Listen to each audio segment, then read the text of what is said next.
बहुत साल पहले की बात है। सुंदरबन के जंगल में शेर खान का शासन था। शेर खान दिल का बहुत अच्छा था। शेर खान हमेशा जंगल के जानवरों का ख्याल रखता था। एक सियार शेर खान का वफादार मंत्री था। वह जंगल में घूमता और सारे समाचार लाकर शेर खान को देता रहता था। एक दिन सियार शेर खान के पास आया और कहा, महाराज, जंगल के सभी जानवर कह रहे हैं आपके बाद इस सिंहासन पर कौन बैठेगा। इसीलिए ये सब कह रहे हैं कि आपकी शादी हो जानी चाहिए, क्योंकि आपका संतान ही आगे चलकर इस जंगल का राजा बनेगा। हाँ, जंगल की जानवर सही कह रहे हैं। मेरा संतान ही आगे चलकर इस जंगल का राजा बनेगा। इसीलिए मैं अवश्य शादी करूंगा। तुम शादी की तैयारियां करो। फिर शेर खान की शादी बड़ी ही धूमधाम से हो रहे थे। जंगल के सभी जानवरों को शादी में बुलाया गया था। सिर्फ एक छोटे से चूहे को छोड़कर शादी में बहुत सारा खाने पीने का इंतजाम किया गया था। सभी जानवर पेट भर खाना खाया। इधर चूहा को निमंत्रण ना मिलने के कारण वह बहुत गुस्से में था। ये शेर तो बड़ा ही घमंडी निकला। उसने मुझे शादी में ना बुलाकर मेरा अपमान किया है। मैं इसका बदला अवश्य लूंगा। इस बात को लेकर चूहा बहुत ही नाराज था। वह मन ही मन सोचने लगा कि इसका बदला कैसे लिया जाए। कुछ देर सोचने के बाद वह एक योजना बनाता है। मैं भी शादी करूंगा। हाँ, मैं भी शादी करूंगा। बड़ी धूमधाम से शादी करूंगा और शादी में उस शेर को छोड़ के सभी को आमंत्रित करूंगा। हाँ, यही ठीक रहेगा।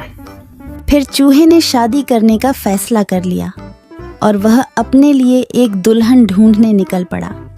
थोड़ी दूर जाने के बाद उसे एक दुल्हन दिखाई पड़ा। फिर चूहे ने उसके पास जाकर कहा, शादी तो मैं कर लूं, लेकिन इसके साथ से तो मैं बिल्कुल नहीं शादी करूंगा। मेरी दुल्हन तो उस घमंडी शेर के दुल्हन से भी सुंदर और शक्तिशाली होनी चाहिए। फिर चूहा आगे जाकर एक पेड़ के नीचे रुक गया। दुल्हन की खोज को लेकर चूहा चिंतित हो गया। वह सोच रहा था कि भला इतनी सुंदर और शक्तिशाली दुल्हन उसे कहाँ मिलेगा। यह सोचते सोचते वह चल ही रहा था कि उसकी नजर आसमान की तरफ गई। उसने देखा कि सूर्य भगवान आसमान में चमक रहे हैं। तभी उसके दिमाग के बत्ती जली। अरे वाह, सूर्य भगवान तो सबसे शक्तिशाली है। कितना तेज है उनका। यही ठीक रहेगा। उनकी बेटी सुंदर भी होगी और शक्तिशाली भी। फिर चूहा एक पेड़ के नीचे ध्यान लगाते हुए बैठ गया और सूर्य भगवान को तपस्या करने लगा। ओम सूर्याय नमः, ओम सूर्याय नमः, ओम सूर्याय नमः। इधर चूहे को तपस्या करते हुए देखकर सूर्य भगवान बहुत आश्चर्य हुए कि यह नन्हा सा चूहा उनकी तपस्या क्यों कर रहा है। फिर सूरज भगवान चूहे के सामने प्रकट हुए। बोलो नन्हे से चूहे, तुम मेरे तपस्या क्यों कर रहे हो? क्या चाहिए तुमको? तुम जो मांगोगे मैं तुम्हें वह सब दूंगा। हे भगवान, आप आगे। मुझे तो अपनी आंखों पर यकीन नहीं हो रहा है कि एक नन्हा सा चूहे की बात सुनकर आप मेरे पास आ गए। हाँ, मैं सचमुच तुम्हारे पास आया हूँ। बोलो तुम्हें क्या चाहिए? भगवान, मैं शादी करना चाहता हूँ। अरे वाह, यह तो बहुत ही अच्छी बात है। इसमें मैं तुम्हारा क्या मदद कर सकता हूँ? मैंने यह प्रण किया है भगवान कि जो दुनिया में सबसे ज्यादा शक्तिशाली होगा मैं उसके बेटी से ही शादी करूँगा और आप इस दुनिया में सबसे शक्तिशाली हो। इसीलिए मैं आपकी बेटी से शादी करना चाहता हूँ। चूहे की बात सुनकर सूर्य भगवान सोच में पड़ जाते हैं कि मैं इस छोटी सी चूहे के साथ अपनी बेटी का शादी कैसे कर सकता हूँ। और फिर उन्होंने मन ही मन सोचने लगे, यह चूहा तो बिल्कुल पागल लग रहा है। इससे भला मैं अपनी बेटी की शादी कैसे करवा सकता हूँ? कुछ भी करके मुझे इससे छुटकारा पाना ही होगा, मगर कैसे? मुझे जल्दी कुछ करना पड़ेगा। तभी उनके मन में एक ख्याल आया और उन्होंने चूहे से कहा, अरे यह तो बहुत ही अच्छी बात है। कि तुम मेरी बेटी से शादी करना चाहते हो। मुझे अपनी बेटी के लिए तुमसे अच्छा वर और कहाँ मिलेगा। सूर्य भगवान का बात सुनकर चूहा मन ही मन बहुत खुश हो गया और उसके मन में लड्डू फूटने लगे। तभी सूर्य भगवान बोलते हैं, लेकिन एक समस्या है, मैं दुनिया का सबसे शक्तिशाली नहीं हूँ और तुमने प्रण किया है कि जो दुनिया में सबसे ज़्यादा शक्तिशाली होगा तुम उसी के बेटी से शादी करोगे। अगर तुमने मेरी बेटी से शादी की तो तुम्हारा प्रण टूट जाएगा। हे भगवान, ये आप क्या बोल रहे हो? आपसे भी शक्तिशाली? आपसे शक्तिशाली भला इस दुनिया में और कौन हो सकता है? मुझसे शक्तिशाली तो वह बादल है जो अपने परछाई से मुझे भी ढक देता है। यह सुनकर चूहा आसमान की तरफ बादल को देखने लगा और बोला, अगर बादल आपसे भी ज्यादा शक्तिशाली है तो मैं फिर उसकी बेटी से ही शादी करूंगी। आप उसे नीचे बुलाइए। फिर सूर्य भगवान ने बादल को नीचे बुलाया और बादल उनकी बात मानकर धीरे धीरे नीचे आया। बादल जी, मैं आपकी बेटी से शादी करना चाहता हूँ क्योंकि आप दुनिया के सबसे शक्तिशाली हो। मैं अपने आप को बहुत बड़ा भाग्यमानी समझूंगा अगर आपकी विवाह मेरी बेटी से हुई, लेकिन मैं दुनिया का सबसे शक्तिशाली नहीं हूँ। मुझसे शक्तिशाली तो हवा है जो हमें भी उड़ाकर दूर चला जाता है। अच्छा, तो यह बात है। ठीक है, फिर मैं हवा की बेटी से ही शादी करना चाहता हूँ। आप हवा को बुलाइए। फिर बादल ने हवा को बुलाया और हवा धीरे धीरे करके नीचे आया। फिर चूहा ने अपनी विवाह का प्रस्ताव हवा को बताया। फिर हवा मुस्कुराते हुए बोली, मुझे बहुत अच्छा लगेगा अगर मेरी बेटी की विवाह आपके साथ होता है, लेकिन मैं दुनिया का सबसे शक्तिशाली नहीं हूँ।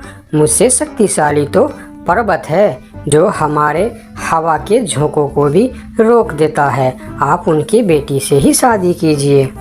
फिर पर्वत को भी बुलाया जाता है और चूहे ने पर्वत के सामने भी अपना प्रस्ताव रखता है। पर्वत जी, आप दुनिया का सबसे शक्तिशाली है और मैं आपकी बेटी से शादी करना चाहता हूँ। क्या आपको कोई ऐतराज है?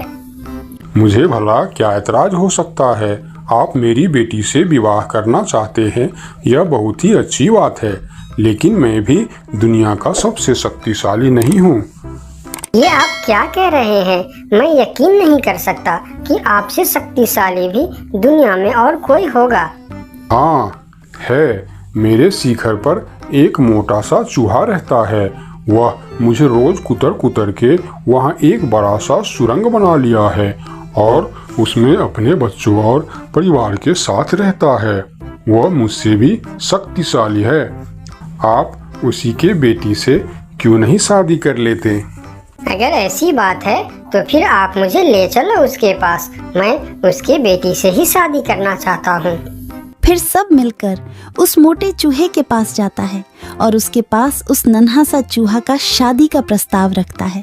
फिर जब नन्हा चूहा उस मोटे चूहा की बेटी को देखते हैं तो वह उसे बहुत पसंद आता है और फिर उन दोनों का शादी बहुत ही धूमधाम से होता है।